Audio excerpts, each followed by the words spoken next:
Really the start of my battle with health and just not feeling well started summer of 2008, and it's turned into honestly quite the nightmare of when it's you use the word chronic. This is what you use the word chronic for. Chronic means it's constant. It does not go away. So I'm always battling a constant array of symptoms on a daily basis. The main ones that cause me dysfunction are pain, and the pain for me is really hard to describe.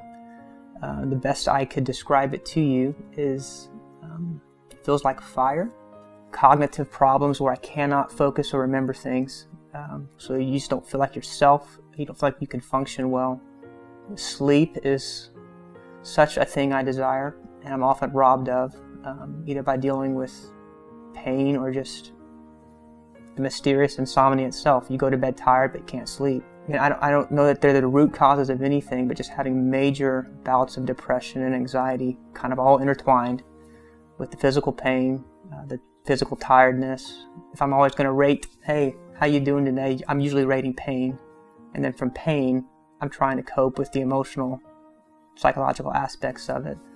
And if the pain is too high for too long, then obviously I'm going to have a much more depressive type day, very discouraged. Like, is this my life? I spend all day chasing relief. I don't get it. I go back to bed. I wake up and it starts all over again. That's torture. I mean, that's horrible. The closest thing we've gotten to a diagnosis is chronic Lyme disease. Walking with chronic health problems for 7 years, I think, changes you in all kinds of ways. You're constantly battling cycles of grief, feeling you're losing time or losing opportunities, losing resources that you throw at trying to be well, trying to get your health back. There's been some positives as well, and I'm a very much more compassionate, tender-hearted person. When I hear the hurts and needs of another person, I just feel something kind of crack on the inside a little bit that I didn't experience before walking through my own journey. I found haven in music and community.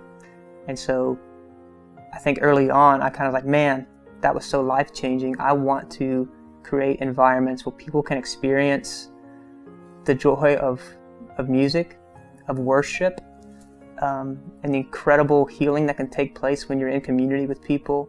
I mean, I've grown up in church, so I have heard many hymns my entire life, and to pick a favorite's pretty tough, but one that I enjoy singing a lot is It Is Well With My Soul. And there's absolutely tension in singing it.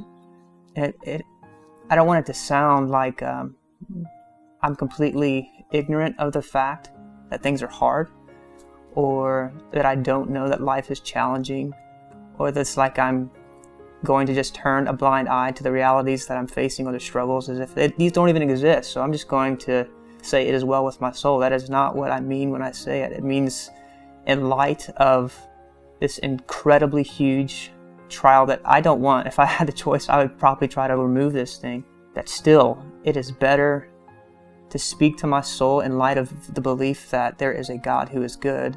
That's the whole essence of faith. That's really how the struggle works itself out, is really struggling to believe it is still well with my soul. Not ignoring the challenges, but just embracing them and facing them with the belief that God is still good.